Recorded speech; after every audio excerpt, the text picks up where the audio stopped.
Hello, friends. I just want to apologize. It's taken me so long to get this next one up. It's not that it hasn't been up. We've had it on the big picture. Jimmy Bell has had it on the big picture. And I've been trying to figure out a way to get that same video out onto my YouTube. I finally got it figured out. Quinn Wright was so great to help me with some issues I had. So I am going to put this up here. I apologize that we kind of got off the beaten track at the end. Jimmy and I, we always do that. We end up talking and subjects changed a little bit. So, but I still have all the information for what I had promised, that I do not believe, and I can't find anything, that Watchtower does own Warwick or Wauhill. Wauhill? I think that's how you say it. I've got all that information, and I promise within the next couple of days, before the end of the weekend, I will have that up too.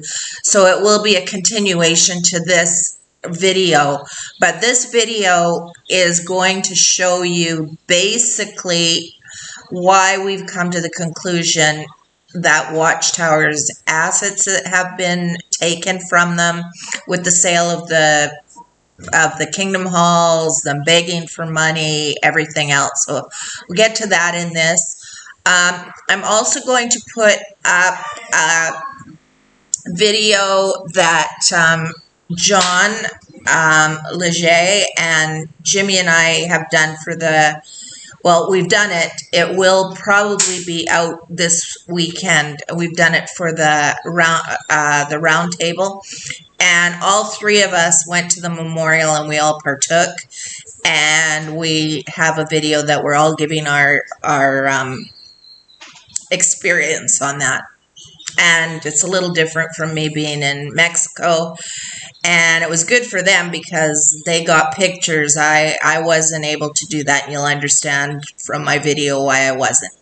So with all that being said, I'm just going to leave it. I'm going to let you watch the first part of the video. And I'm going to work on getting the second part up about Wauhill and Warwick. Yeah, trying to remember all the names. Anyways, see you later and enjoy. This is long, so you might as well get your popcorn out and a drink or whatever, because this is kind of a long video. Ask not what your country can do for you. Ask what you can do for your country.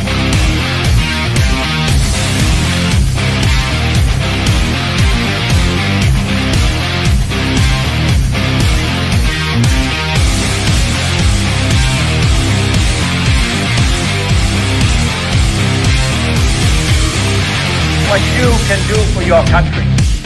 Your country. Your country. Well, hello everyone, and welcome back to The Big Picture. This is the place where fearless minds will prevail. Welcome to Season 2, Episode 3, and I think the episode that we do this evening you're going to find very, very interesting.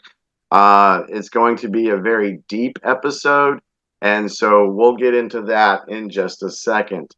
But before we start, I want to make an announcement.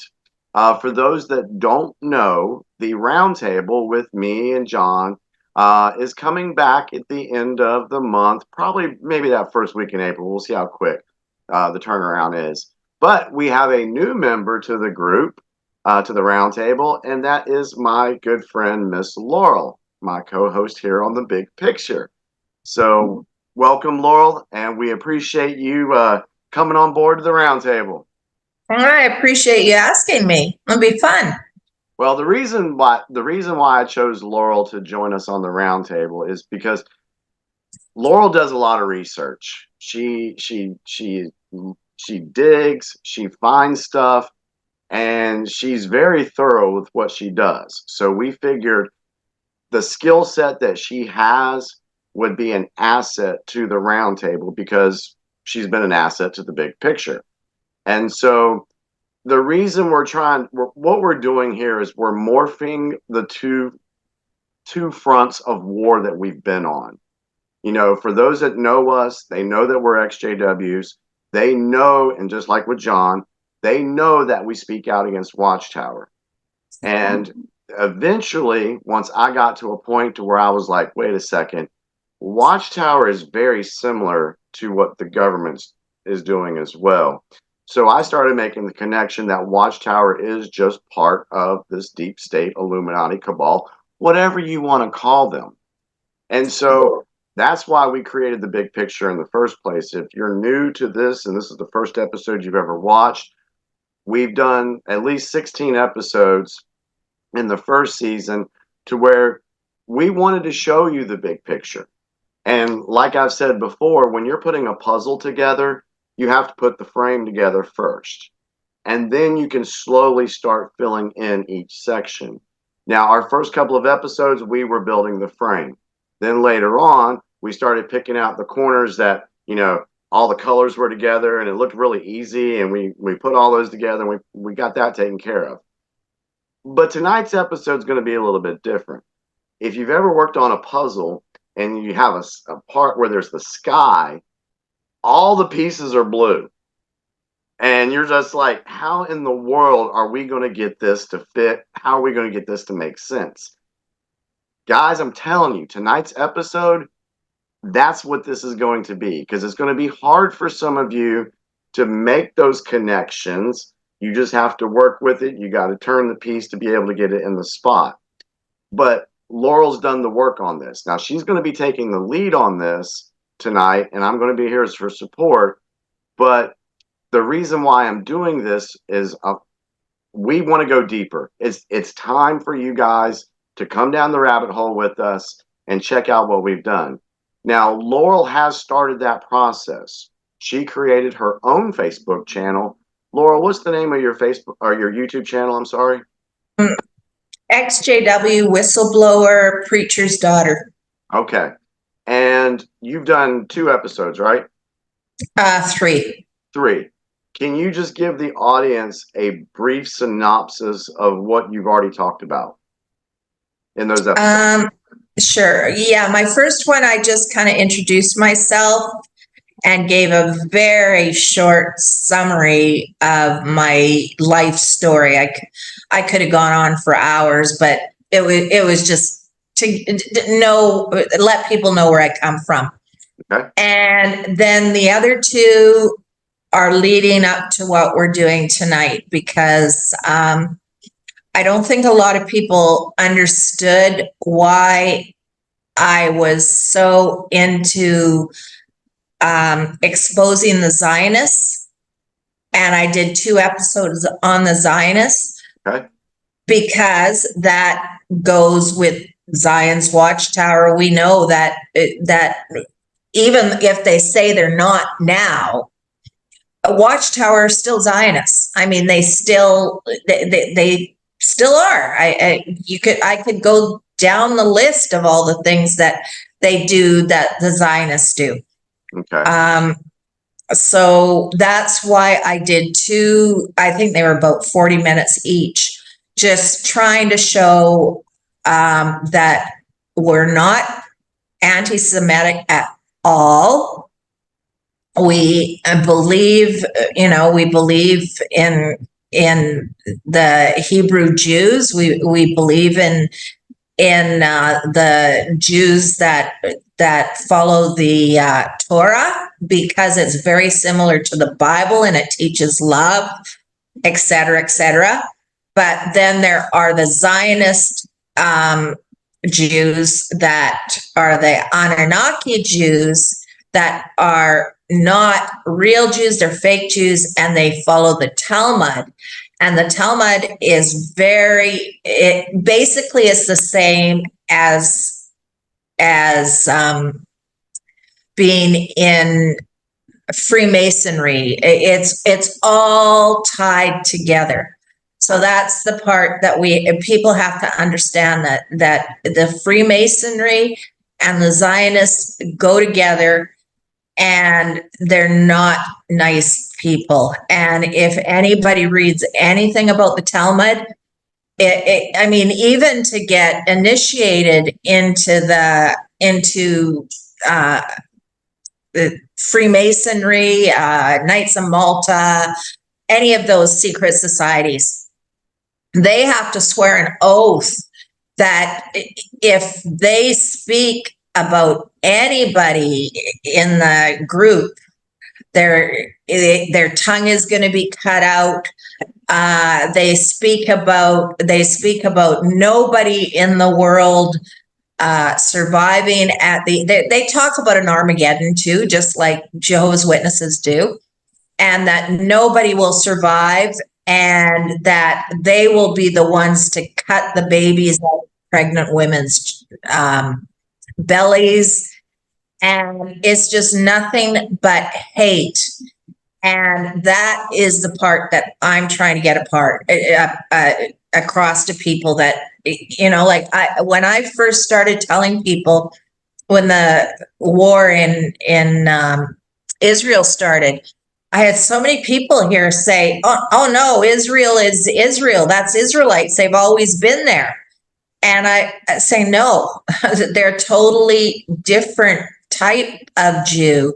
Yep. And that is what brought me to do those 2 videos, because people didn't believe me in that. So I hope that I explained it enough in those 2 videos. And if you didn't watch them, go back and watch them. And probably good to watch them before you watch this, because now that I did what the Zionists teach, I'm not me, but you and I both are going to show that Jehovah's Witnesses have basically the same teaching.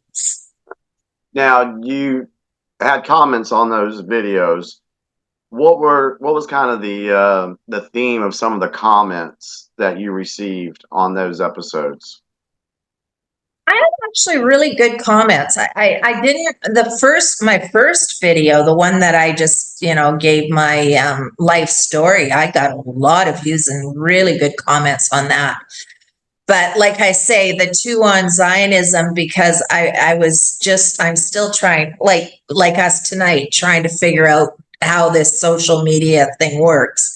I didn't put a proper caption on them. I didn't do it the way I should have done it. But I mean, there is still good information, but it's not the kind of thing that is going to catch people's attention.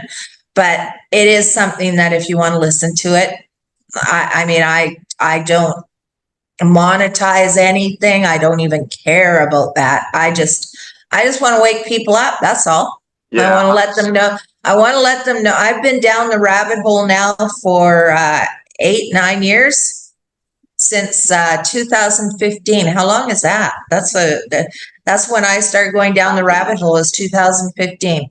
Right. And I started in 2020. Yeah, and the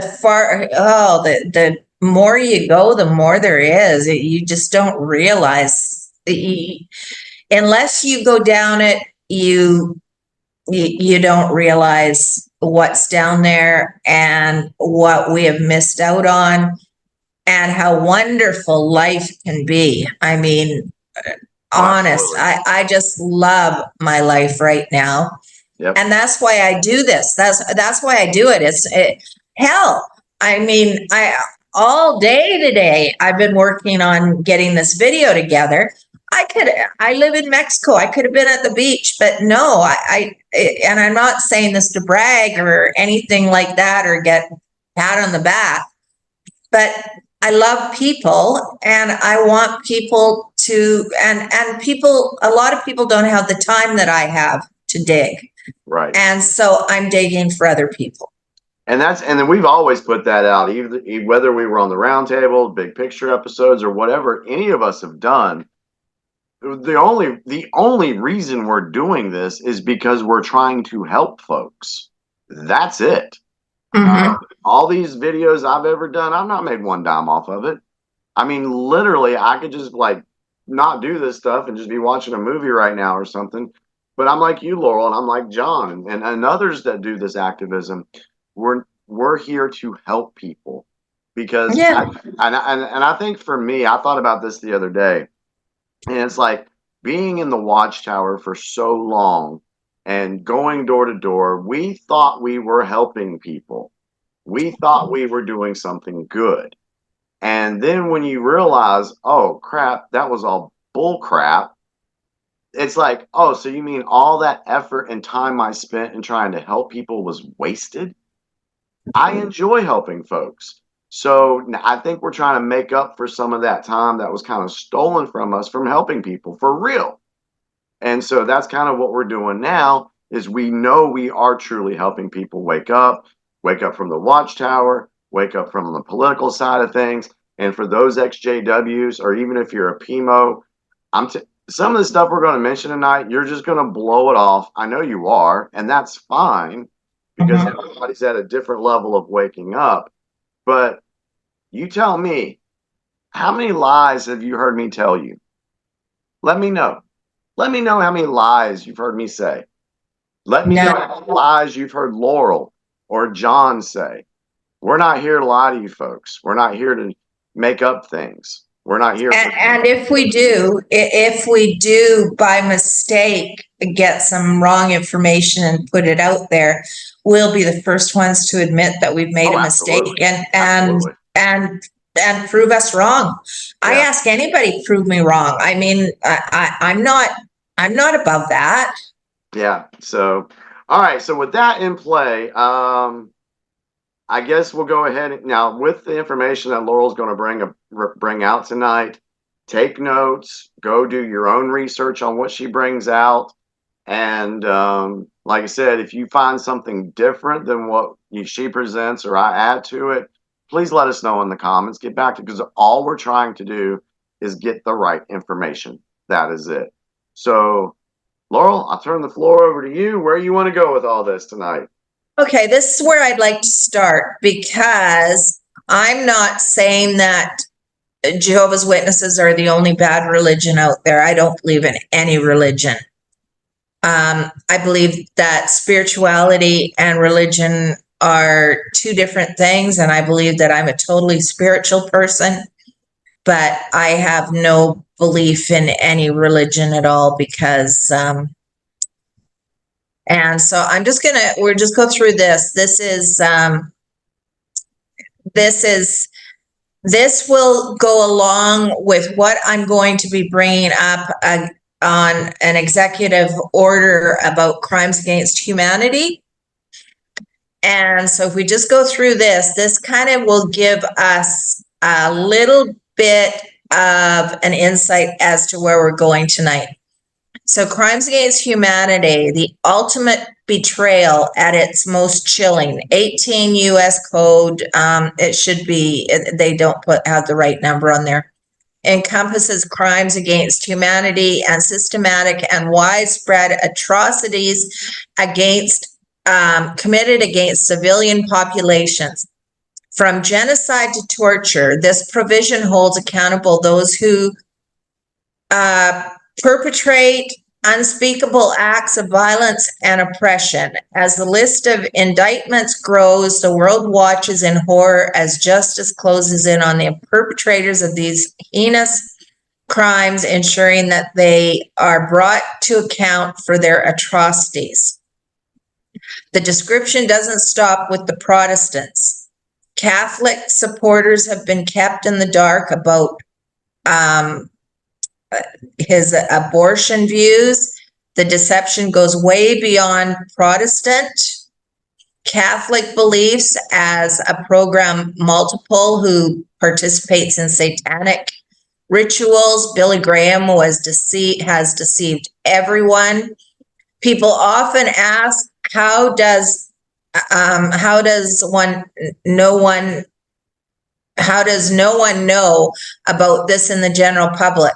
How are they able to maintain the secrecy of membership for high-profile figures like Billy Graham into Freemasonry? Well, let's look at a quote from an unknown author. because Billy Graham is such a key person for the Illuminati and the satanic plan to bring in the Antichrist and the one world religion. Key parts of Graham's life have been intentionally shrouded. When he joined the Masonic Lodge in 1948, they intentionally kept his membership more secret than others. Why? They are secret. They're a secret society. They're secret about their membership in general, but even more so if the person is a key Illuminati and a big key in their religious control. This is why they have kept the membership of, and first of all, before I go on with this, I'm going to say this is not from a Jehovah's Witness source. This is from another source, and this is what they have to say. This is why they have kept membership of Charles T. Russell, founder of the Watchtower Society, quiet. This is why they keep the membership of the Mormon prophets secret. It has been a consistent pattern by the Masonic Lodge to keep these key people's membership very quiet. It would be much easier if we had a membership certificate. But for people who don't want to believe, no amount of evidence would suffice. In terms of a paper trail, we have the following, end quote. People who worship these pastors, I want to ask yourself this question. What is a devout Christian pastor? Franklin Graham eating at a place called Voodoo Donuts that are decorated with encircled pentagrams and which featured Jesus Christ crucified on a penis and testicle-shaped donut called cock and balls. Do you see how they are being mocked by the very people who are allegedly supposed to be leading you to God? Because if you did want to make God a part of your life by seeking your faith through Franklin Graham, he did offer you a faster way to connect with him by suggesting that you take the vaccine, because then that was what Jesus would do. Why are you trying to hang on to what never was? Well, who else pushed the vaccine? It wasn't just Billy Graham, was it? We know JWs did too. What do I mean? Did you know the great cathedrals are located on ancient pagan ritual sites? Notre Dame in Paris was built on a site of worship to the goddess Artemis, Diana, El, as in the El in Israel. I'm adding that myself. Churches were built by Knights Templars, occult worshiping dedicated to the serpent gods. To them, Christianity is the worship of the serpent gods, especially El and Baldur, and other Illuminati symbols and deities. Between 1170 and 1270, some 80 cathedrals and 500 churches were built in France alone and dedicated to Our Lady, El. I guess we can now appreciate why Illuminati placemen like George Bush, George W. Bush, Bill Clinton, the British royal family, and others profess to be such strong Christians while taking part in satanic rituals. They know what it really means for their occult practices. So it says, your churches were founded by Freemasons people. You were born into a lie since day one. When are you going to wake up and realize that your connection to God is a personal venture that has nothing to do with middlemen who have nothing to do with these middlemen who own these mega churches? I've totally felt that way. Yeah. Now, where did you get this information from? What's the source on that one? Oh God, I've had this for a while now. I pulled it up. I'll look it up and I'll put a link underneath. That's fine. Now I want to go back to go down to where the middle where it talked about the donuts. Yeah. The name of that place. Yeah. There it is. There it is. Feature Jesus Christ. Where's the name of the donut place? Oh, yeah. They have, which featured Jesus Christ. Voodoo Donuts. Yeah. Yeah, okay. So, folks, that place is real. It does exist. You can go and you can look it up, Voodoo Donuts. That's, I mean, just the description right there about that particular donut that he was eating, that's crazy. But yes, go look that up and look at the symbology that they have plastered all over their decor and everything. I told you, tonight we're going deep. And never stop asking questions. I mean, question all of it. Like, don't think because this is some kind of famous pastor that has millions of followers that he is loved by God. He's going along. They all are. They're all going along to get, they want followers because they want money. It's all about money. And the more money they have, the more followers, the more followers they have, the more money they get. I was just sitting here thinking, Laurel, I remember being back in the Kingdom Hall, and when we were studying the Revelation book, a lot of you folks do remember what the Revelation book had in it. And they basically told people that the false religion or Christendom was working with the governments.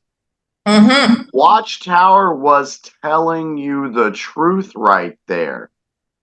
They were hiding everything in plain. They were part of it. Yeah, they were all part of it, but they didn't want us to know it. They wanted to hide it from us. So to think that we that go down these rabbit holes are making this stuff up, XJWs, look back. What did Watchtower say? Christendom was going right along with the governments. And so here we see that. This is what's taking place. All right. Yeah, and like one of that first video you did on I don't even know if you had the round table yet, but when I first met you, when you were doing that video with John, and you were talking about Jehovah's Witnesses being part of the United Nations. Yeah. That circuit overseer had absolutely he didn't even care. He didn't even care that anybody knew that. And yet in their publications, the United Nations was the snake that eats mankind. Yep. Basically. Yep. So we're not off base, folks, when we talk about this stuff. So I can see Watchtower. There's been a lot of debate whether Charles Taz Russell was a member of Freemasonry or not, but I'm sorry. He called it Zion's Watchtower. There was a cross and a crown on the material. I mean, there's just too many things that connect him to Freemasonry that, it's hard to just say he wasn't. You really can't say that. But well, if you want to go into that, I've I could show you this here that I have. I've done a deep dive on bloodline families. Okay. And Russell, and the one thing about bloodline families is they hide children. They will say that they've died in childbirth or something's happened to them, and they send them away somewhere else because their bloodline is very, very important to them. Oh yeah. And that's why they're so interbred. They do their bloodline. I tell you what, instead of going down that whole line right there, I'll tell the folks, I don't know if you've seen it yet or not, the Kathy O'Brien story. Have you seen her story yet?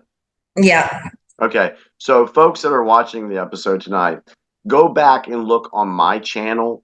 There's a video that I just did last night. It's called Trance, something that everybody needs to see.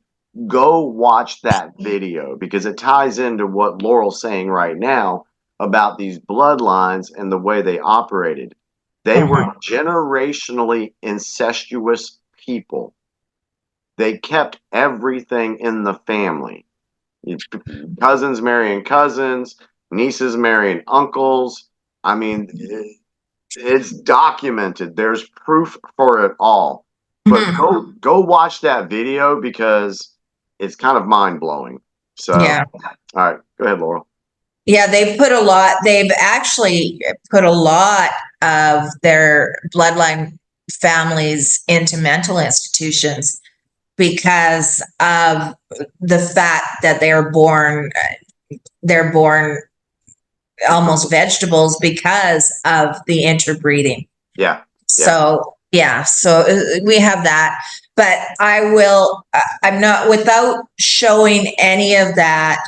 And this is what I'm going to get into next is, Charles Taze Russell. Yeah, you can say, well, there's not enough proof, but for me, there's enough proof. I've gone into it, and the Russell family was related to Huntington. Huntington was the founder of Skull and Bones, and they change their names all the time. And I personally, I don't know. Everybody, everybody can put their own spin on it. They can do their own research. We always encourage people to do their own research. But from the research that I've done, Huntington's last son was a stillborn. And and the name of that son was Charles Taze Russell's father. So all they've done is they've changed the dates a little bit, and they've said he was a stillborn. But I go back into it, so I'm convinced that the Russell bloodline is Rothschild. Okay. So so from there, that's where we're going to go. Okay. And people do your own research. I showed you my stack there and what I've looked at. And I'll tell you another bloodline family that is some of them are good. Like, as far as I know, I mean, I think the Kennedy bloodline, they were another, although their real name wasn't Kennedy. See, they changed their names. But as far as from my research, they had at least 4 children, possibly 5. And they sent, they did the same thing. That Patrick was apparently born, they said he was born stillborn or died right after his birth, but he's still alive. So, and then they also had an older, they send their children away to protect the bloodline. Right. So it happens a lot in these families. Okay, this is what I was going to show here. That is the fake Jews. That's Zionists. And there was about 5 other pictures, but I just put that one up. And you see all those guys sitting there, and they're just having a hissy fit because they are being asked to go and fight. I guess there's not, over in Israel right now, they don't have enough fighting men. And they're asking these guys to go and fight and go to war. And they're exactly the same as Jehovah's Witnesses. They do not go to war. It's against their religion. And I never knew that before. That was new to me. I did not know that was against their religion.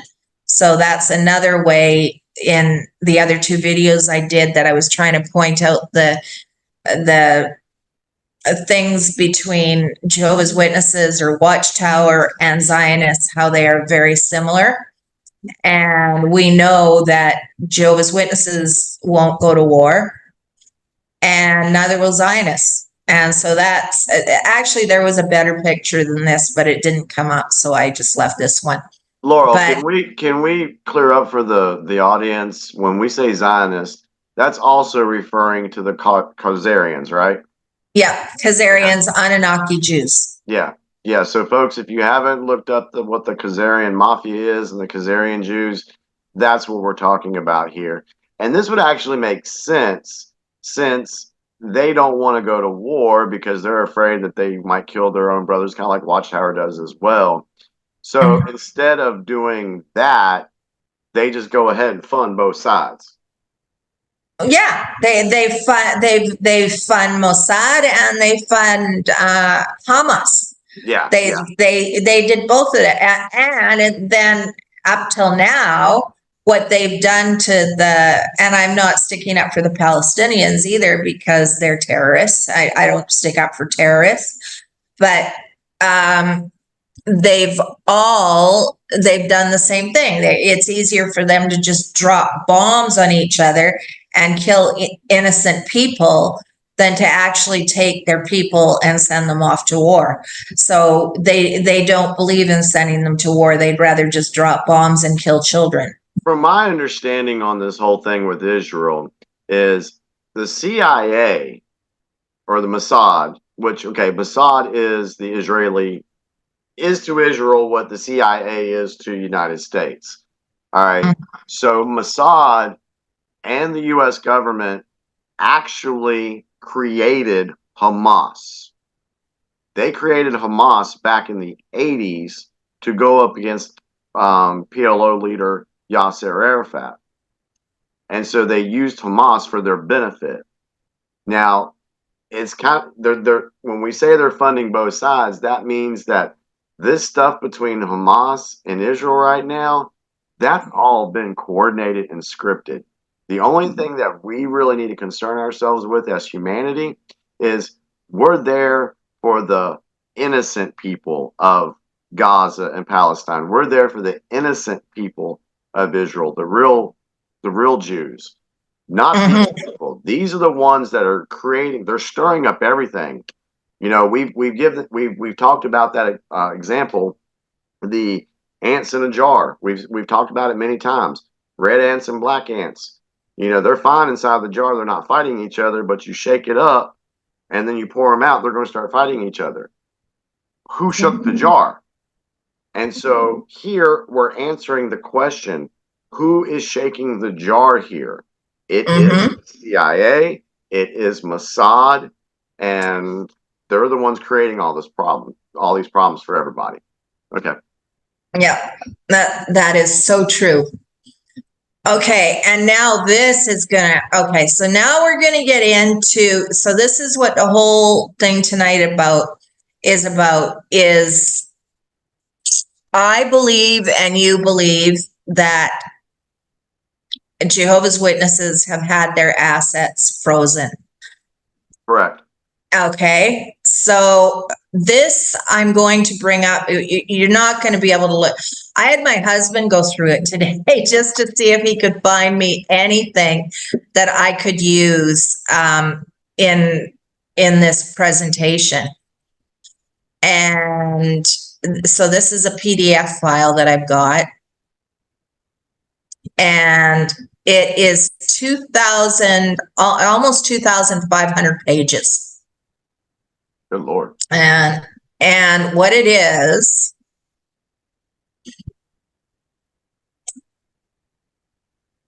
why is it not coming up? Give it a second. It's a lot of pages. It says loading pages. Well, it shouldn't. Oh, there it is. Okay. Oh, wow. Yeah, that's a lot. Yeah, close that screen out. Okay. So this is it. So there 2,500 pages. And look at this. This is all now, I think the reason I really looked for Brooklyn Bethel on there and I couldn't find them. I found a few places from Canada, and I think the reason I couldn't find anything for the US is that this is all Office of Foreign Asset Control. So I think this is all the foreign assets. So, but you go through this, and holy crap, what has been taken. I mean, I could just go down there. It just go down.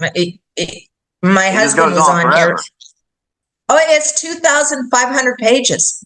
All right. So on these 2,000 pages, we have companies, individuals, organizations, foreign, that have had their assets seized already. Yep, they've all had their assets seized. And this is documented proof of that. That's right. Wow. It's on where I get to the top here. It's on a government. It was a government web. Yeah, Office of Foreign Asset Control. You've got this here. Department of the Treasury. Yeah, the Department of the Treasury.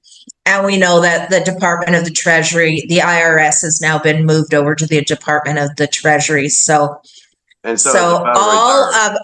of the assets that they have taken from all of these places, 2,500 pages of them. Now, and this is just foreign. And the Office of the Treasury owns them now.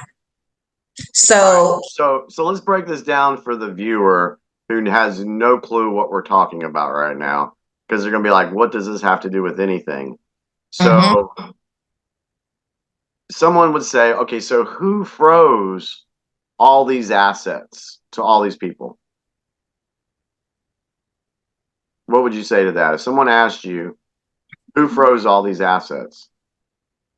Well, I would say that there has been an underground military movement happening for ever since President Kennedy. At least it could have been before there, but we know going back to President Kennedy. Yeah. And they have been watching everybody. It's been underground, and it's a worldwide. It's not just the United States. It's not just one country. It's a worldwide group that got together and said, we cannot let happen to the world and I'll play next what they plan to do, which the New World Order. Yeah, sorry, Laurel. We've been telling everybody on our Facebook pages and everything that we are literally in a silent war right now. And be thankful that it's a silent war, an information war, because this is not the route that these people wanted to go. Folks, you should be very happy. I mean, it's crazy out there right now, but be happy that we're not where they really wanted us to be right now, because a lot of us might not be here to be able to even make this video or watch this video right now. Not even joking. It's that. I'm not. I could tell a story. Canada was the worst. Canada had already had CPP in there. They were training up north in Canada. Yep. Concentration camps were already built in Canada. Yep. Comey and Obama and Trudeau, I think, was part of it as well. Ordered 30,000 guillotines. Yep. What did they want guillotines for? Yeah, folks. So this is things that people they haven't looked into, and if we didn't have and I don't even know who we kind of know who the good guys are, but about 20 years ago, 25 years ago, when the computer industry got big, and you can sit and watch your smart TV and it can watch you. It can tell them everything about you in your conversation, everything. We all know that. Yeah. You can say you like something and you put on your computer the next day and it's going to show you an ad for something. They listen to everything you say. So about 25 years ago, this group of good people decided to listen in on everybody's phones that they needed to. And this is how they found this list of people that were really bad people and doing things that were very nefarious. They like pedophilia, goes way farther. Folks, if you watch that Kathy O'Brien documentary that I talked about, I'm still going to promote that. The information that was in that video can tie straight along with this list that Laurel has right here about foreign operators and what they were doing behind the scenes. Were you going to get into the executive order 13848 or 1381? Yeah. Okay. Yeah. Yeah. Should we do that right now? You want to do that right now? Yeah, because this kind of ties in. So, okay. Folks, back in, I think it was December 20th of 2017. Let me double check. I like to double check stuff. Let me check. 2017 to 2021. It's 2017. Yeah, December. It was Trump. Trump did it in 2017. Started arresting people and confiscating, but for people that hate Trump, and I know a lot of people do, we can also say that Biden redid in 2023 last year. He resigned the exactly. So he did it as well. So it's not Trump that did it.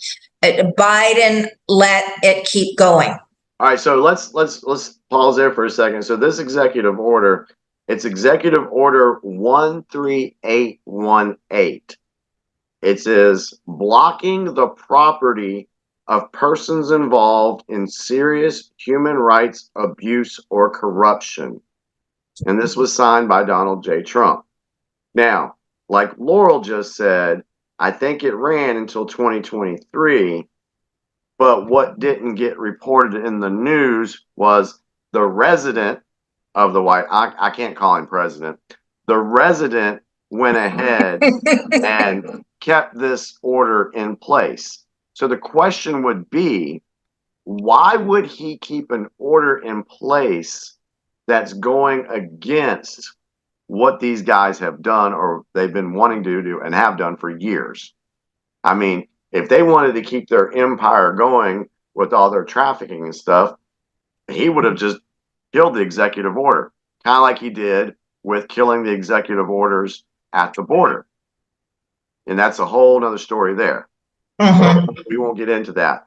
But according to this executive order, any organization, any person that is involved in crimes against humanity, human trafficking, child trafficking, all that, this executive order seizes their assets. Yeah. This list that Laurel has up there, the 2,000 pages, I'm sure that that's part of it. Oh, for sure it is. It is for sure. It seized assets. And so for those XJWs are like, well, what does this have to do with Watchtower? Well, look at how desperate Watchtower has been about money. They have been selling their Kingdom Halls. They're trying to get as much money as they can from somewhere because their assets at the top have been seized. So, all right. Yeah, up until a few years ago, I just found that out today in my research. Up until a few years ago, Watchtower was the 40th richest corporation in New York City. That's saying a lot because New York is big. So out of all the corporations, you got Trump, you got, I don't know who's all in. I'm Canadian, so I don't pay attention to, but anyways, Watchtower was 40th. Wow. So basically it's saying, I'll just read this because I think people should know this. I won't go through the whole thing because it's a lot, but it says by the authority vested in me. And before I go into this, I'm going to say that I was never a Trump supporter. I'm still not crazy about the guy. I think he's kind of a braggart, but I guess somebody has to say something nice about him, even if it's himself, because nobody else does. Everybody gives him such a hard time. But when he did this, and since if anybody listened to my my story on my first video, since the 90s, I've been fighting pedophilia. So when I knew that Trump did this for human rights and for anybody that was a pedophile and hurt children or hurt women, and it's not just children, it's women that have been forced into sex trading and children. I admire him for doing this, because not too many people would have had the guts to do this and go up against the whole establishment. Right. And that. You want me to read this, Laurel? Yeah, you go ahead. You read it. Yeah. So I'm gonna read just a few paragraphs from this executive order at the beginning, so you guys can get an idea of what we're talking about and why this is so important. And again, going back to the Kathy O'Brien episode, she also talked about how Trump came in and really one of the first things he started doing was going after human trafficking and child trafficking. You've heard him say it on TV where he says it's like an ancient practice that they've used the internet for now. So people are starting to realize this, but anyway, this is what just a few things says. I, Donald J. Trump, President of the United States of America, find that the prevalence and severity of human rights abuse and corruption that have their source in whole or in substantial part outside the United States, such as those committed or directed by persons listed in the annex to this order, have reached such scope and gravity that they threaten the stability of international political and economic systems. Human rights abuse and corruption undermine the values that form an essential foundation of stable, secure, and functioning societies, have devastating impacts on individuals, weaken democratic institutions, degrade the rule of law, perpetrate violent conflicts, facilitate the activities of dangerous persons, and undermine economic markets. The United States seeks to impose tangible and significant consequences on those who commit serious human rights abuse or engage in corruption, as well as to protect the financial system of the United States from abuse by the same persons. I therefore determine that serious human rights abuse and corruption around the world constitute an unusual and extraordinary threat to the national security, foreign policy, and economy of the United States, and I hereby declare a national emergency to deal with that threat. I hereby determine and order, Section 1A, all property and interest in property that are in the United States that hereafter come within the United States, or that are or thereafter come within the possession of control of the United States person of the following persons are blocked and may not be transferred, paid, exported, withdrawn, or otherwise dealt in. The persons listed in an annex to this order, any foreign person determined by the Secretary of Treasury, what you're seeing on the screen there, folks, in consultation of the Secretary of State and Attorney General, to be responsible for or complicit in and to have directly or indirectly engaged in serious human rights abuse. And then it just goes on. You can go look this up and read it for yourself. But the man signed an executive order to fight human trafficking, child trafficking, and some of you are just worried about his mean tweets. Yeah, mean tweets. Yeah. And what I'll add to that is it's not just US, that it's worldwide. Yes. That's why we have everything here that is not so much American, but it's worldwide assets. Because we discussed that in one of the first early Big Picture episodes, where we told people that it's not just United States doing this. There is an alliance. There is a worldwide military alliance that is doing all this, and it has to be done this way. One country just can't do it. No. There's corruption in all these countries. And so Anyway, I mean, Well, they're that's trafficking in children. yeah. And what I couldn't believe, I think one of the things that really bothered me was the cargo ships that are coming in from China and all over the world with those big containers on them filled with children. Yep. Half of them dead. Yep. They had that one in the Suez Canal that went sideways. Yep. And I think it was 1,300 children that they saved, but more than that they pulled out dead. And these are kids that are being kidnapped away from their parents or raised in baby farms or whatever they do. Yep.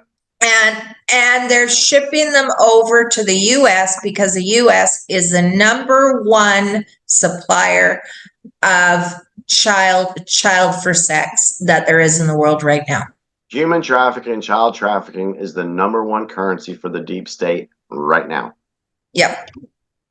You think it's drugs? No. You can only sell drugs one time. That's right. How many times can you sell a child? Some of those children, those poor little kids, some of them are 30 times a day. Mm-hmm. And I just can't even imagine those poor. That was what got me into fighting. I mean, somebody has to speak up for them, right? So folks need to understand this is way bigger. When we say the big picture, we're not joking. You think it's just surface stuff and oh my God, people need to open their minds and realize there's a lot more stuff going on than you even realize. And you may think we're joking or we're making up stuff. We got receipts. We can prove it. Other people can prove it too. So anyway. Yeah. There's all kinds. Well, even like this that's up here, anybody just take one page and start looking through it and doing a little bit of research on what those companies are, where they are. I mean, it doesn't take a lot. I mean, sure, we've done a lot of research, but a lot of people don't have the time to do that much research, but just do a little bit of research and you'll find out that it's a dark, deep hole. Let's pivot for a second and let's go to that video. If you're ready to go to that video that we try to in our warm up, trying to practice. Yeah, let's put the video up. Okay. Because I like to go ahead and run that video. The video is 9 minutes, folks. And it's from 1967. Okay. And it's from 1967. So this is, I mean, it started, we know about Albert Pike in the 1800s, but this is 1967. And they were already telling us in 1967. And the reason I pulled this one up is because I'm planning to do a video. I've kind of figured out why Jehovah's Witnesses figured 1975 was going to be Armageddon. And 1967 was the year they brought out that book, the Red Book, Freedom of the Sons of God, whatever, where they first mentioned 1975. So anyways, I'll put it up right now. Yeah, make sure you got the audio, the share audio clip or whatever. Yeah. Make sure that's still going on there. I got to start it at the beginning. Yeah. Question how and why the United Nations is the crux of the great conspiracy to destroy the sovereignty of the United States and the enslavement of the American people within a UN one-world dictatorship is a complete and unknown mystery to the vast majority of the American people.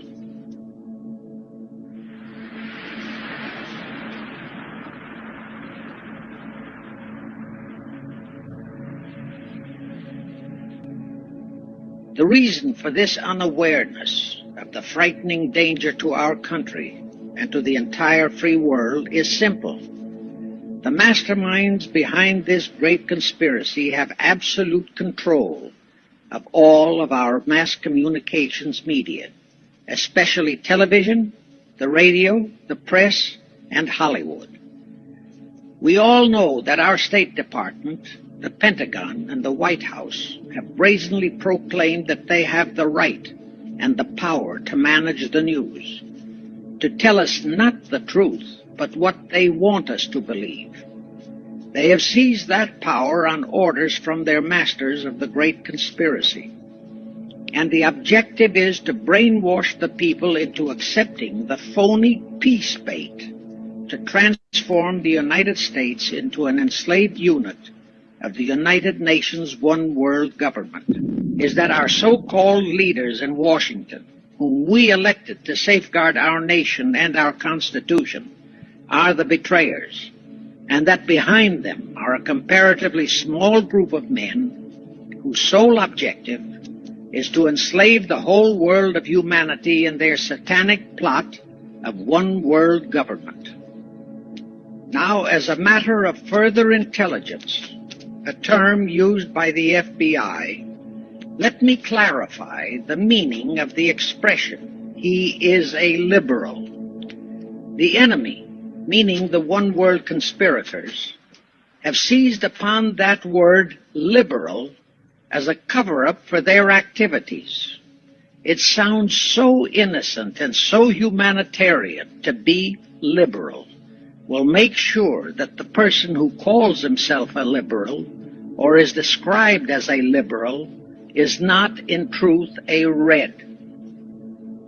Now then, this satanic plot was launched back in the 1760s when it first came into existence under the name of the Illuminati. This Illuminati was organized by one Adam Weishaupt, born a Jew, who was converted to Catholicism and became a Catholic priest, and then, at the behest of the then newly organized House of Rothschild, defected and organized the Illuminati. Naturally, the Rothschilds financed that operation. And every war since then, beginning with the French Revolution, has been promoted by the Illuminati operating under various names and guises. In the United States, they set up what they called the Council on Foreign Relations, commonly referred to as the CFR. And this CFR is actually the Illuminati in the United States. And its hierarchy, the masterminds in control of the CFR, to a very great extent, are the descendants of the original Illuminati conspirators. But to conceal that fact, most of them changed their original family names to American-sounding names. For example, the true name of the Dillons, Clarence and Douglas Dillon, once Secretary of the U.S. Treasury Department, is Lepowski. There is a similar establishment of the Illuminati in England, operating under the name of the British Institute of International Affairs. There are similar secret Illuminati organizations in France, Germany, and other nations, operating under different names. But at all times, the operations of these organizations were and are masterminded and controlled by the internationalist bankers, who in turn were and are controlled by the Rothschilds. Now, just why did the conspirators choose the word Illuminati for their satanic organization? Weishaupt himself said that the word is derived from Lucifer and means holders of the light, using the lie that his objective was to bring about a one-world government to enable those with mental ability to govern the world and prevent all wars in the future. In short, using the word peace on earth as his bait.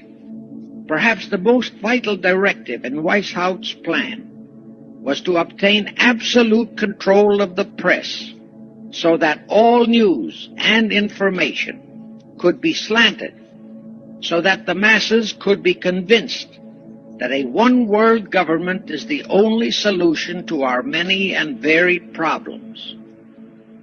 Now do you know who owns and controls our mass communications media? I'll tell you, practically all the movie lots in Hollywood is owned by the Lehmans, Kuhn Loeb and Company, Goldman Sachs, and other internationalist bankers. All the national radio and TV channels in the nation are owned and controlled by those same internationalist bankers. In 1834, the Italian revolutionary leader Giuseppe Mazzini was selected by the Illuminati to direct their revolutionary program throughout the world. Mazzini had enticed an American general named Albert Pike into the Illuminati. Pike was fascinated by the idea of a one-world government, and ultimately he became the head of this Luciferian conspiracy. Between 1859 and 1871, he, Pike, worked out a military blueprint for 3 world wars and various revolutions throughout the world, which he considered would forward the conspiracy to its final stage in the 20th century. Long before Marconi invented radio, the scientists in the Illuminati had found the means for Pike and the heads of his councils to communicate secretly. It was the discovery of that secret that enabled intelligence officers to understand how apparently unrelated incidents, one such as the assassination of an Austrian prince at Sarajevo, took place simultaneously throughout the world, which developed into a war or a revolution. Pike's plan was as simple as it has proved effective. It called for communism, Nazism, political Zionism, and other international movements be organized and used to foment 3 global world wars and at least 2 major revolutions. World War III is to be fomented by using the so-called controversies the agents of the Illuminati, operating under whatever new name, are now stirring up between the political Zionists and the leaders of the Muslim world. That war is to be directed in such a manner that all of Islam and political Zionism, Israel, will destroy each other, while at the same time the remaining nations, once more divided on this issue, will be forced to fight themselves into a state of complete exhaustion, physically, mentally, spiritually, and economically. Now, can any thinking person doubt that the intrigue now going on in the Near, Middle, and Far East is designed to accomplish that satanic objective?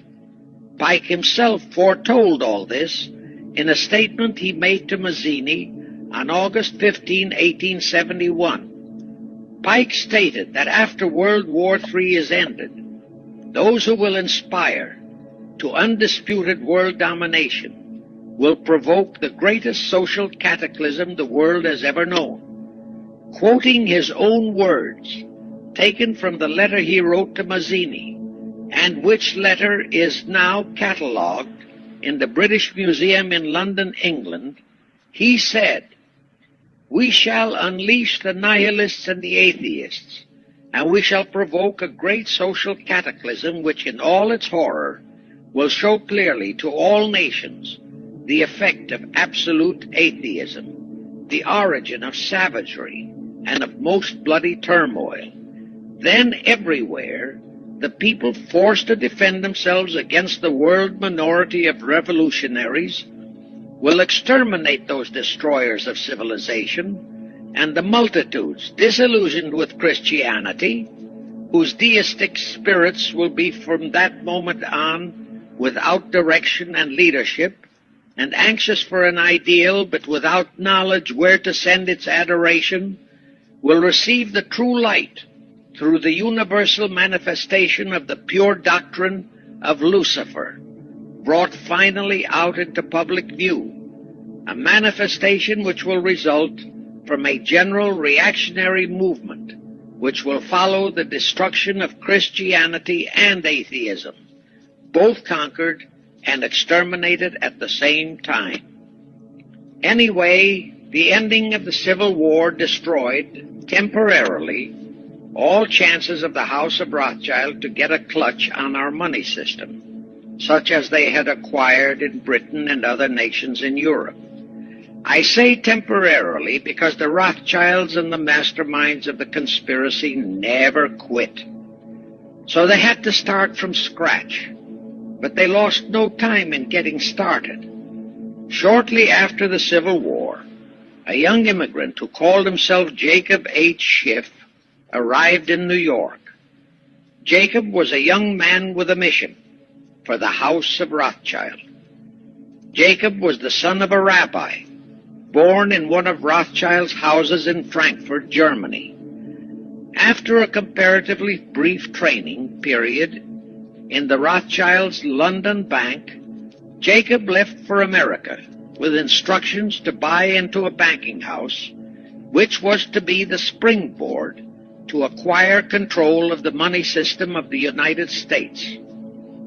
Actually, Jacob came here to carry out 4 specific assignments. Number 1, and most important, was to acquire control of America's money system.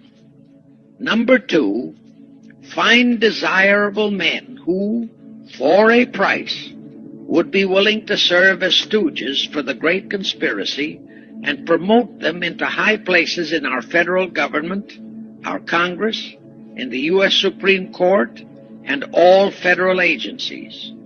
Number 3, create minority group strife throughout the nations, particularly between whites and blacks. Number 4, create a movement to destroy religion in the United States, but Christianity to be the chief target. In the final phases of the conspiracy, the one world government will consist of the king dictator, head of the United Nations, the CFR, and a few billionaires, economists, and scientists who have proved their devotion to the great conspiracy. All others are to be integrated into a vast conglomeration of mongrelized humanity, actually slaves. Wow. That's crazy, eh? Oh my goodness. All right. So this video, everybody, was from 1967, 57 years ago. And there's a lot of information in there. And so I highly recommend going back and watching it again. I know I will. Wow. My take. What I'm going to mention there too is I had mentioned it to start with, but in 1967 I remember I was telling Jimmy before we started that I'm old enough to remember in 1967. And I remember there was a Middle East war. Yeah. And I remember my dad really thinking that that was going to be Armageddon. Because I don't know if witnesses knew so much, or it was because of Israel fighting the Arabs and everything that was going on at that time. And it had a lot to do, which I will be doing a video on at a later time. If Jimmy wants to help me, great.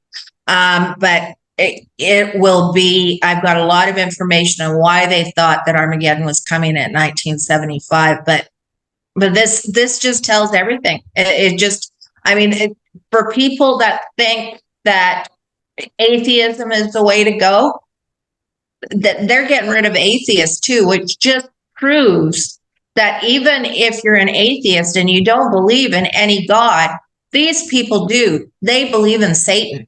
Yeah. Yeah. So, I mean, I found it very interesting that one of the dates that was mentioned in that video, and a lot of people don't know about it, is the 1871 date.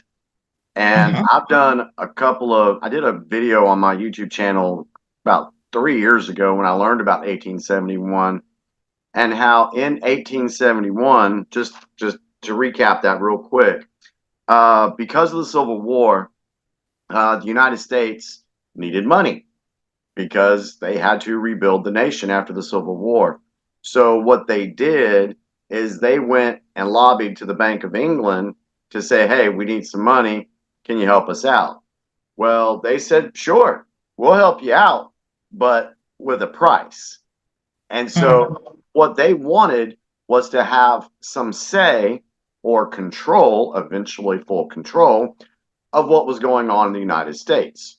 So in 1871, they drafted a new constitution out of the sight of the public and changed the wording of the Constitution from of to for. I think that's what it was, from of to for. I'll have to double check. I'm just trying to remember off the top of my head. But we came off the original Constitution from 1790. That was, that came in play in 1791. So for all these years, the American people have not had their actual Constitution rights. We have been the slaves of a corporation. Now, we're not going to go into so much more of that this evening. I could do another whole hour on that. But one of the things I did take away from this video was the 4 keys that they had. One was to acquire control of the money, which they got complete control in 1913 with the adoption of the Federal Reserve, which has nothing to do with federal. That is not a government agency. It's a private-owned Never bank. has been. Yep. 2, I found this one very interesting. Find men who are willing to be stooges for this plan for a price. So if you pay somebody enough money, they'll pretty much do what you want them to do. We see that going on today. We see the money control as well, which I believe that's changing. We're going to talk about that a little bit later. 3, create minority groups. And in the video, he talked about black versus white. And this is back in 1967, folks. Mm-hmm. And not only do we see the minority, fight between the minority groups, black and white, but we also see LGBT, transgender. We see all these different groups that Antifa, BLM, Proud, all these groups that they've created to keep us all divided and keep us fighting amongst ourselves. And then the last one was create a movement to destroy religion, which I find kind of funny because a lot of the religions they used to further their goals. Mm-hmm. And now religion has gotten to a point to where it's no use to them anymore. So they've done what they needed them to do. So now let's go ahead and get rid of them. Kind of like in the mafia, when the mafia boss hires somebody to go out and take somebody out. What happens to the person that took somebody out? Eventually, they get taken out too. Can't have no witnesses. So I just found that that's the 4 things I picked up from that I found very interesting about this video. Laurel? Yeah, I found it interesting too. There's a lot in it. And one of the things that I had mentioned in one of my Zionist videos was how the Rothschilds, that's why they're still going out. That's why we hear so many horrible things about Russia, is because the Rothschilds are still hating Russia for bailing them out. And that was during this. I think they bailed out Lincoln during the Civil War. The Russians came in, the Rothschilds wanted to take over, and the Lincoln wouldn't have anything to do with it, but America was already broke. And so he went to the Russian, the czars, and they gave him money. So that was another reason that among others, that the Rothschilds hated Russia, and to this day. And we see, I mean, how many times have we been trying to tell people that they control the TV, they control the radio, they control the news, they control everything? Well, this is right there. They're telling us. Mm-hmm. So they're not going to tell us why they hate Russia. They're just going to make Russia seem like the bad guy all the time. Well, that's because Russia, they've always fought against this global new world order. And look at from the Jehovah's Witness side of things, there for a while they thought Russia was going to be the king of the North. And, and then when Russia kicked out Watchtower from its country, oh my goodness. Oh, we got to have a letter writing campaign now to Russia to tell them they're being wrong and this is not right. So it's always been, Russia's always been the bad guy. And, Watchtower's done it. And on the political side, it's always Russia, Russia, Russia, Russia. They got to create something, and they got to create a boogeyman, I guess, so to speak. But they really don't like Russia because they have no control over Russia. And which just proves to me too that Jehovah's Witnesses are globalists, just like the rest of them. Yes. So I think that video, and we've talked about it before, but that video, came out in 1967, and that was right around the time that Watchtower started talking about 1975. Because they really, I think the New World Order, the globalists, they really thought that they were going to be able to move everything and have everything done by 1975, which that failed. Now, why that failed? Sure, there's some stuff behind the scenes that we don't know about. Yeah, we can guess on that, and other things. I wanted to ask you, Jimmy, before we get into the rest. Well, we talked last week about Executive Order 13818 on acquiring the assets and taking the assets away from people that are committing crimes against humanity. That can go for pedophilia. Yep. That can go for murder. That can go for anybody. This is going to be scary to a lot of people, but it's the truth. You can look it up. If you in any way forced the vaccination on people against their consent, whether you're doctor, nurse, a religious order, no matter who you are, if you encourage people without their consent to have the vaccination, that is also considered a crime against humanity. Yep. And these people are all going to have their assets seized. Now, do we want to go ahead and talk about some of that's been done already? Some of these assets? Yeah, that's seized? What I thought. I thought we talked about that today, and I thought not just their assets seized, but another thing that maybe we won't get to absolutely everything here today, but I can always do another video on it. But it's right now, while we're on this subject, I think it's really important that people know what has been done. And, the normal person, if they don't know where to look and how to look for it, they're not going to find it. And I think it's important that we do talk about this because, a lot of people, some of the naysayers, those that want to play devil's advocate, are going to say, well, this recording was back in 1967 and nothing has changed. And so I think if we can start showing people, hey, look over here, this is what's happening here. Let's look over here, and this is what's happening here. You can see things changing. It doesn't happen quickly. Folks, you got to remember that this Hydra that we've been fighting for centuries has been around a very long time. They've got their tentacles into everything from the top all the way down to local positions in your community, and not just in the United States, but worldwide. So it took them many years to build this, but they're starting to crumble right now. And so it's going to take a little time to get this thing under control and defeated.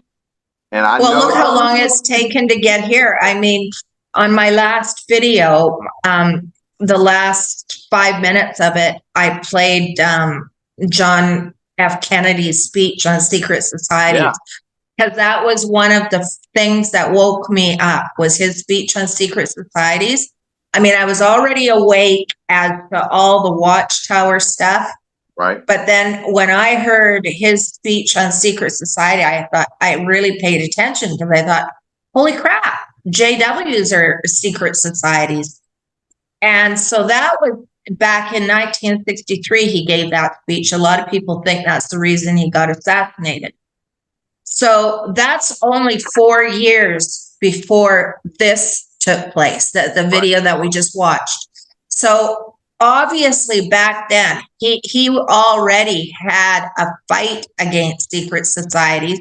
And who knows, well, we know it went all the way back to the 1700s and even could be before that.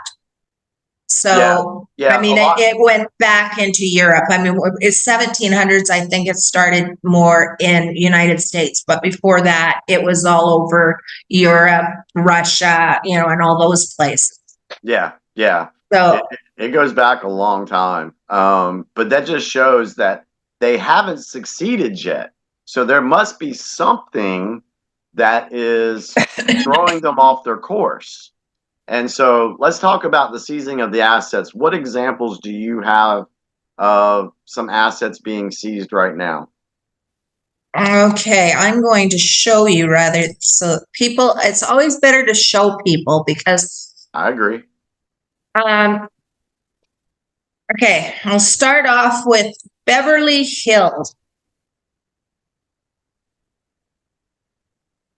Now, Beverly Hills, have you seen the news lately? People, it's been on the news, but people haven't paid attention to why it's on the news. But they actually started, a few months ago. Can you see this? I can see it. Okay, so can you see that it's U.S. seizures, federal government, public auction, and this is Beverly Hills, high volume fine jewelry. It's hard to tell, but it's got Andy Warhol, it's got Picasso, expensive jewelry. They're having an auction in Beverly Hills. That's interesting that it says U.S. seizures, federal government. That's right. It actually says it there. Huh. That's interesting. I hadn't seen that before. So I thought I'd start with that, because at the same time, as we were paying attention to this, my husband and I don't just do this so I can get it off. Sorry, I'm trying to get this there. I had to get it off. My husband and I were, I'll put up, we're talking, and it came on the news that a bunch of homeless people, the cops had told them to go up and set camp up in Beverly Hills because there was nobody up there. It was actually on the news. I hadn't heard that. So this was a few months ago. Oh, wow. So this was another one. All assets being seized. Barbara Walters. Now, think logically. Barbara Walters is in her 90s. What 90-year-old woman is going to sell everything and move at her age? I mean, they just don't. I know old people. They don't. They know that they're in the end of their life, and they're not going to be. They're not up for moving. So why in the heck would they be selling her stuff? So that's one asset. That's something being frozen. I'm sorry, I've got to do it this way. I can't get it. Where's the another one here? And it's Cher. And we know the people can look it up. Cher is a huge adrenochrome junkie. Yeah. So people can look that up. I mean, you do not look 75 years old and still look like you did when you're 29. Nobody does, no matter what kind of facelift you have. But this is her Malibu home, but she has a few homes for sale. People can look that up.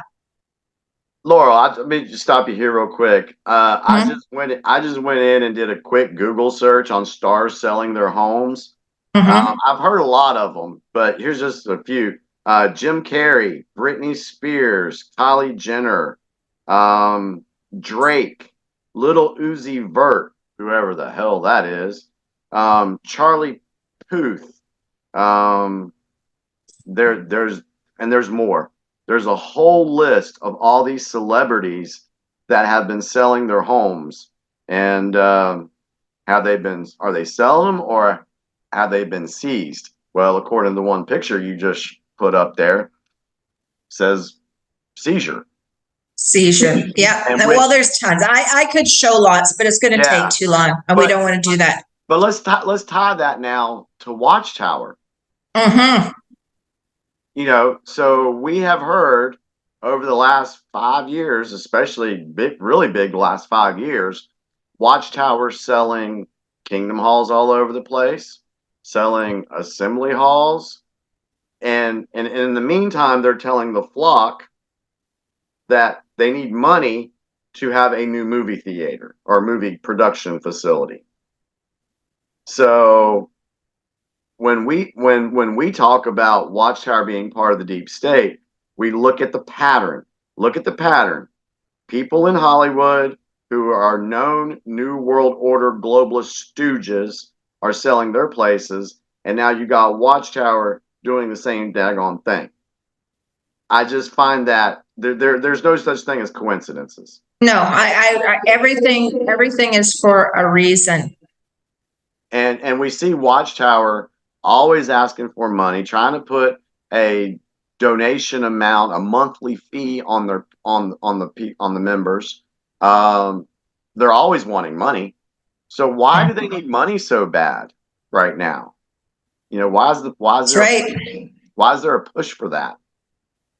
So just getting up to Watchtower, because we know JP Morgan is huge. We know that they're Rothschilds. Right. I mean, you don't have to do much investigating to find that out. They're Rothschilds.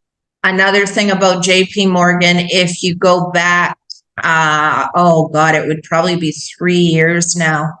If you go back and look at Kim and Mikey, one of their videos, they did a video on how Watchtower has an open-end account with JP Morgan, meaning if they want to take a couple of $1,000, they could. I think we talked about that in, I think it was Big Picture episode 4 or 5 when we had Kim and Mikey on. Yeah, I think so. I think we did. We talked about the financial connections between Watchtower and the globalists. Go back to that episode. I can't remember. It's either 4 or 5. We did a whole episode and we had Kim and Mikey on with us.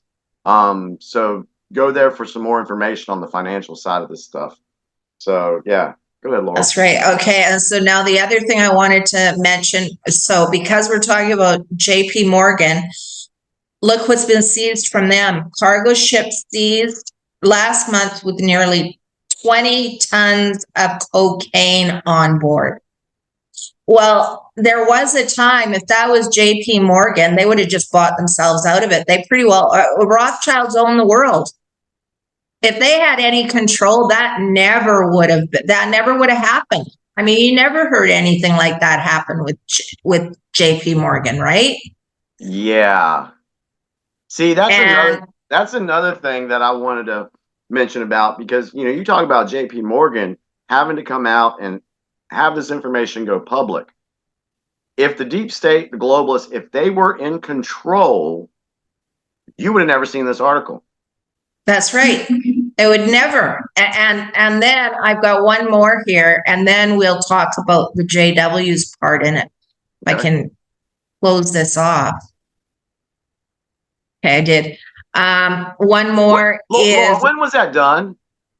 The JP that Morgan? was, I just got it about 2 weeks ago, Really? Okay. but it could be older. I just found it. So, Okay. but this one I thought was really good because they're all globalists, right? They're all globalists. So we got JP Morgan Chase, BlackRock drops out of massive UN climate alliance in stunning move. And there's a whole article. You can look it up. What's the date on that? February of this year? February 15th, 2024. Whoa, that's huge. Yeah. So they've dropped out of the climate. So if the alliance that we're talking about can make JP Morgan the Rothschild number one in climate change and make them stop it. Look at it was on Fox News. If they can make them stop that, then what kind of control do they have over Watchtower? Now that's what we need to talk about next. Yeah, because we've been telling people that there is a global alliance that has been fighting against this globalist deep state. And a lot of people don't believe that is happening. But my thinking is there's got to be something behind the scenes fighting the deep state, because stuff like this, celebrities selling their homes, JP Morgan dropping out of climate change summit, JP Morgan having to be in the public that their ships are found with cocaine. That stuff wouldn't happen if they were in control. So who is behind the scenes causing these people to out themselves? And here's another one. Do you see it? This is JP Morgan's mansion that has been seized. Wow. And I'm having a heck of a time trying to get out of this. It just keeps wanting to go back to other things. There, I got it. Okay. Oh, darn. I hate technical stuff. I'm too old for it. Did you have any more things you wanted to share on the screen? No, I don't think I need to. There was a lot I was going to share tonight, but I think we might have to make another show out of this. All right, so go ahead and stop sharing the screen, and let's talk about the Watchtower real quick. Okay. How do I stop sharing? Just go down to the bottom where it says share screen. I might be able to get you this. I might be able to. I see where it is up here. Okay. I get rid of that stuff first. I got you. Oh, you got me. Okay. Okay. Good. Cool. Okay. So the reason why we're talking about Watchtower in this light is because it wasn't until 2014, 2015 that they started doing the broadcasts. 2014. Okay. Up until that point, no one really knew who the governing body was. Mm-hmm. And so now... Could have been anybody. Yeah. So now they've been put out in the spotlight, and JW Broadcasting has not been successful for them, because the folks that have been fighting against Watchtower, we can watch those videos now and we can pick it apart. And we can expose the lies that they're telling in real time. And it just makes me wonder, because the way this operation has been done so far, from what I see and from what I believe, is these people are being put out in front, in the public, so people can recognize who they are. So, for example, let's talk about Trump coining the phrase fake news. When he said fake news, everybody thought the man was crazy. How do you feel about the news now? How do you feel about the mainstream media? Don't trust it at all. I won't watch it. I mean, I'll turn it on once a week just to see what they're saying so I can laugh at them. That's what I do. I turned it on. I turned on Fox today on my radio while I was driving, and Fox News was actually criticizing other mainstream media outlets that were pushing the whole bloodbath conspiracy. You know, they were trying to say that Trump's. Oh, that is so stupid. I watched that. That's not at all what he said. I know. So, but anyway, so do you believe the news? Do you believe everything you hear on the news? Or was Trump right when he said fake news? Mm-hmm. Now, another thing that has been done, let's look at another person that was put out front that the public really didn't know about. If you were older back in the 80s and you were aware of political stuff back then, you kind of knew the guy's name, but you really didn't pay much attention to him. Anthony Fauci. He was put out front and center for the world to see. Because people have to look into Fauci too. We can't do all of the research for everybody. People have to research a little bit themselves. Yeah. And Trump knew what he was doing with Fauci, even though he pretends he didn't. But you know, that's just him. But he knew what he was doing because he knew that Fauci had created AIDS. Exactly. And we all know that now. I mean, if you don't know that, you've had your head under a rock because it's been everywhere. He created AIDS. And I think the reason that that's been put out, or the way Fauci was put out front, is for people to do some digging on this guy and find out what he was really about and who he is. And then not only that, but look at the connections that Fauci has to different organizations and who he's involved with.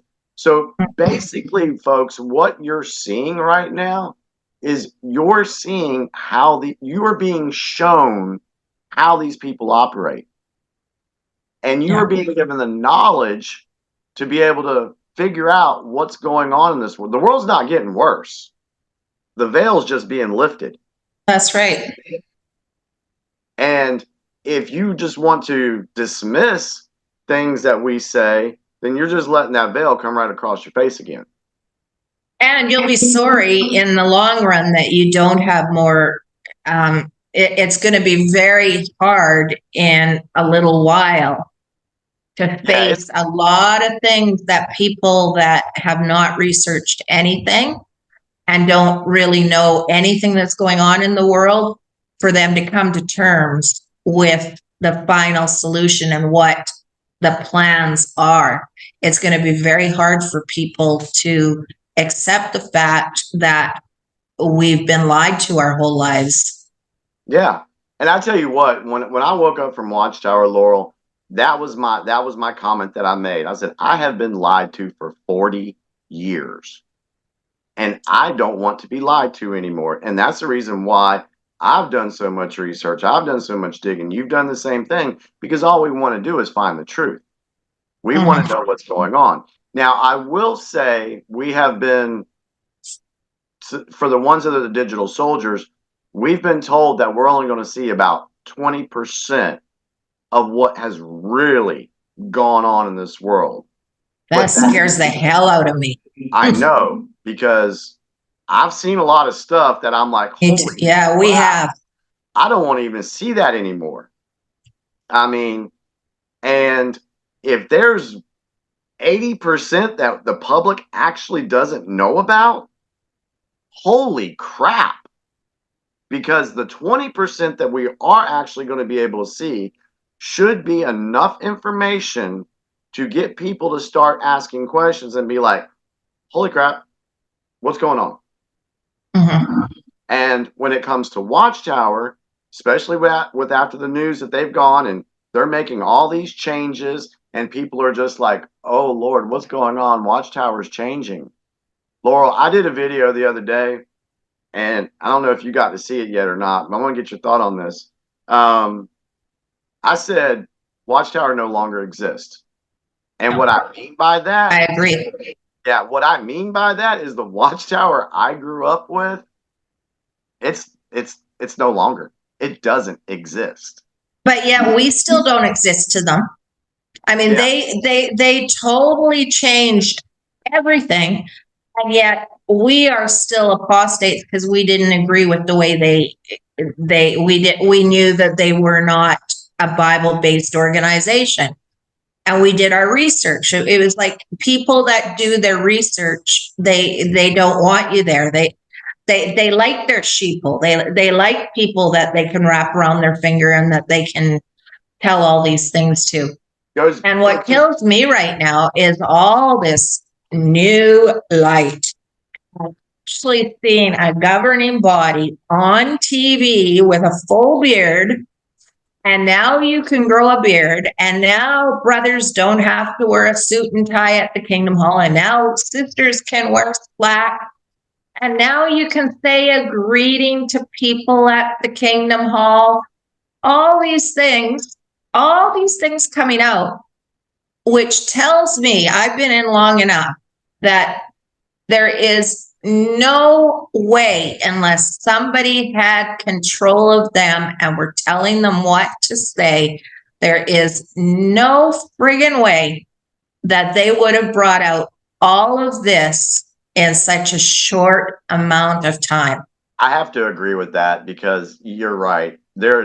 It's just like the deep state has always wanted to do things silently and keep it secret, but that's why they put out their little subliminal messages through movies and music and all that, because they really don't want the public to know. How much has the public learned in the last 4 years? That's right. So I know things look tough, folks, but we are already in, I've said it before, we're already in World War III. This is an information war, and we are winning. Are we ever? How'd you like seeing what was his name? Sanderson wearing a red, white, and blue tie. Yeah, I thought that was interesting. I thought, and so let's go with let's go with the theory that we believe that somebody's controlling them. That one sign said U.S. federal seizures. That would be the alliance doing that. So maybe he had a red, white, and blue tie because he's like, hey, you need to put this red, white, and blue tie when you go out there and make yourself look like an idiot. Yeah, so, maybe told from up, and and I personally, because there have been, we know that there have been plants. We know that there's plants. That the only way they could have gotten all the information that they have in the last 60 years is by going in deep. They had to have undercover agents to go in and like what's that the saying they say, infiltration, not invasion. And people have to infiltrate in order to get it. Yeah, and that's exactly what Kennedy talked about. In that speech, he said there will be infiltration instead of invasion. And okay, so if you know that is their playbook, you know that's what they're going to do, how do you combat against that? You do the same thing. So how do we know that some people that are in Hollywood are actually good? They've just been plants. How do we know that there's somebody in Watchtower that's helping getting this information out? We don't know that yet, but we can see the fruits of some of this stuff. And I tell you, I believe we are watching the biggest sting operation in our lifetime. In the history of sting operations. How do we even know that they're all governing body members? Because we never knew. Nobody knew what they all looked like. I mean, they were just hidden away somewhere in Brooklyn, Bethel, and you might have seen the odd one go out and give a talk, but I mean, I've been away a long time, so maybe I'm wrong. You could correct me. But did anybody really know what all the governing body looked like? Yeah. What about the COs?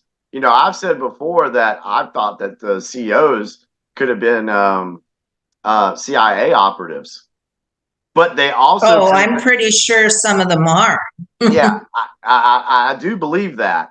Now, is it possible that some of them were on the alliance side to gather information.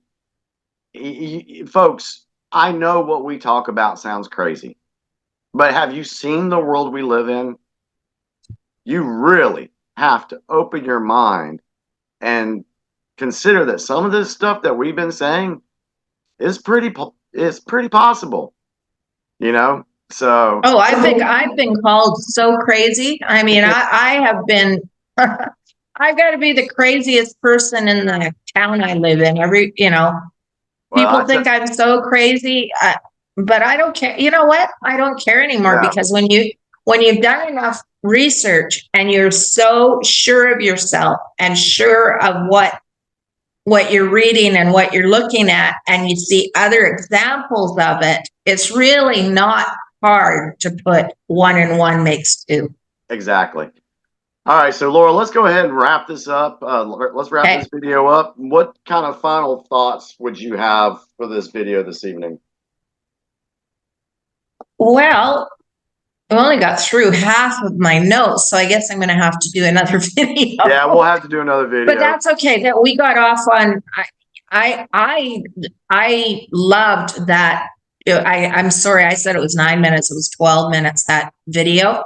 Yeah. But I think it was a really good video, showing how far back, and what you said, how it doesn't happen overnight.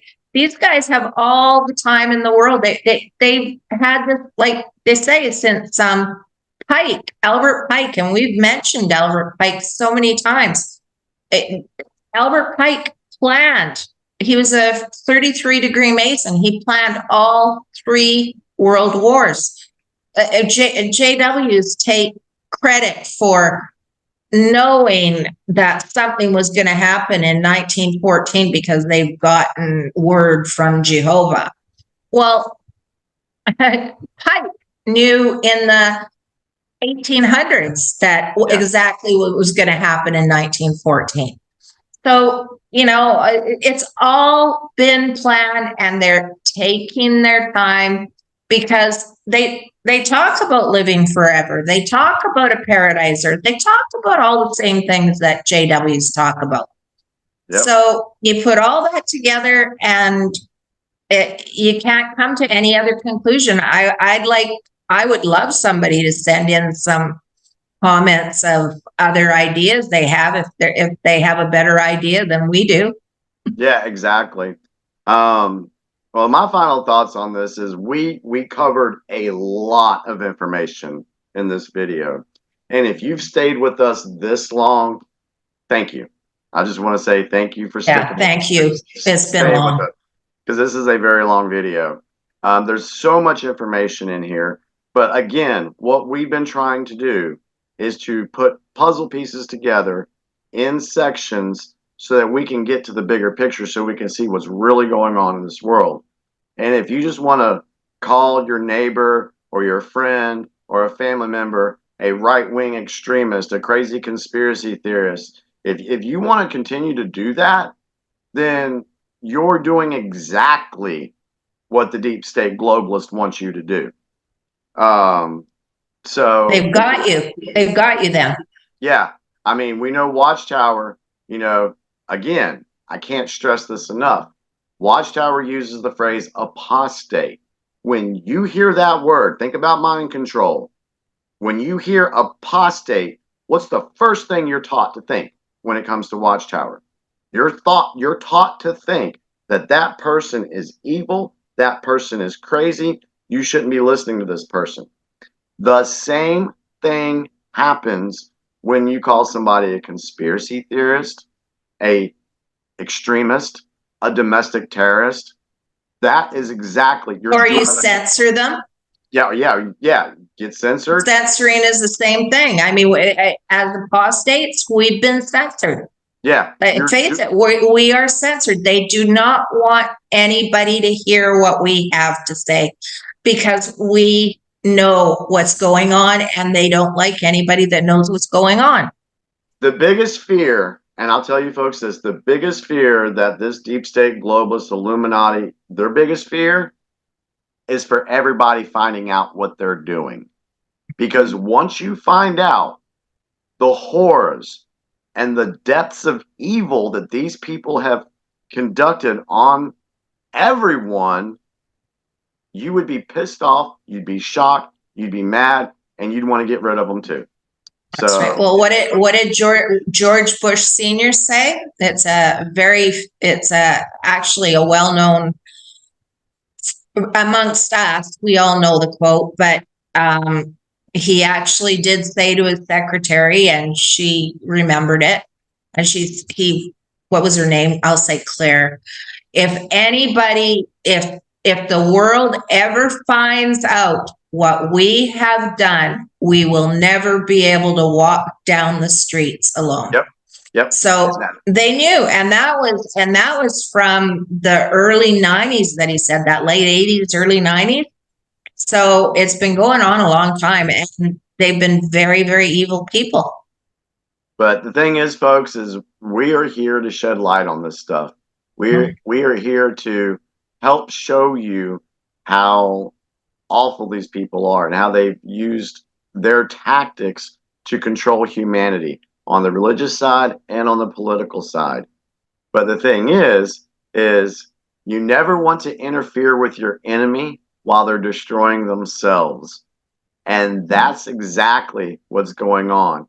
Because these people, if they weren't already captured, controlled, seized, or whatever, do you really think they would come out and say some of the stuff that they've done in the last 4 years? No, they wouldn't have.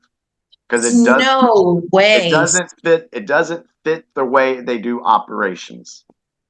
Well, just think of it. Even JWs to come out with all the stuff they've come out with and say, I don't even know, in 6 months, it's a boom, boom, boom, and there'll be more coming. And there's more coming, yes. There'll be lots more coming. It's never happened before in history. That has never happened. No. So I can't wait to find out what more. You know what? I just hope my family isn't the very last ones to wake up, because that's pretty embarrassing. I can feel you on that one. All right, everyone. Well, I really hope you guys enjoyed this episode. If you did, hit like, subscribe. I'm going to take this video, put it on BitChute. So if you haven't subscribed to The Big Picture on BitChute, we put our information over there because we never know when YouTube is going to censor the channel or anything like that. So also, again, just as a reminder, we have the memorial coming up on Sunday. I'm not going to say anything else about it. Just stay tuned for a new episode of the Roundtable. So I'm also going to put this up on my YouTube, and I think that I'm going to be changing all my YouTubes over to Rumble or BitChute as well. Yeah, that'd probably be a good idea. So, all right, everyone. Well, thank you so very much. We appreciate your time. Thank you, Jimmy, for helping me with this. Hey, not a problem. You know I'm going to be there for you if I can do it. So, but we appreciate each and every one of you. If you like the information, share it. Go back, watch the video, take some, look up some of the stuff that we talked about, and start putting the picture together for yourself as well. So we send you much love, peace, and happiness. Take care, and we'll see you soon. Ask not what your country can do for you. Ask what you can do for your country.